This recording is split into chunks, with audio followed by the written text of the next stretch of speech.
Новиот правилник на Карате Федерацијата направи раздор меѓу каратистите. Спорни се 5 членови од него. Токму поради тоа и дел од репрезентативците предводени од карате клубот Металург од Скопје предложија измени. Каратистите побараа Федерацијата да обезбеди стручен тим за секој репрезентативец и тренер, но Федерацијата предлогот го одби.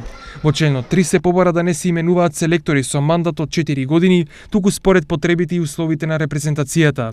Во членот 8 пак, каратистите побараа антидопинг проверките да не се прават побарање на председателот на Федерацијата, но и овие две измени Федерацијата ги одби.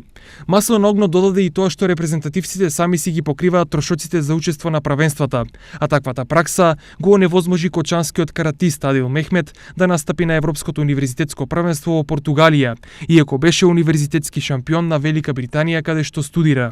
Поради ваквата ситуација, со писмена изјава се огласи и тренерот на карате клубот Кейкс, Елвир Куртановиќ. Ваквата пракса на игнорирање на укажувањата на клубските тренери и протнување на работите на мала врата правилници и нивна селективна примена е само уште еден показател на двојни стандарди на работењето на Карате Федерацијата. Стручниот совет работи по принципот на формирање на групи за надгласување, како и гласање по имејл, без да присуствуваат на состаноци и на крајот да ти одговорат дека не си присуствувал и дека е несериозно и неприфатливо твоето барање, изјави Куртановиќ.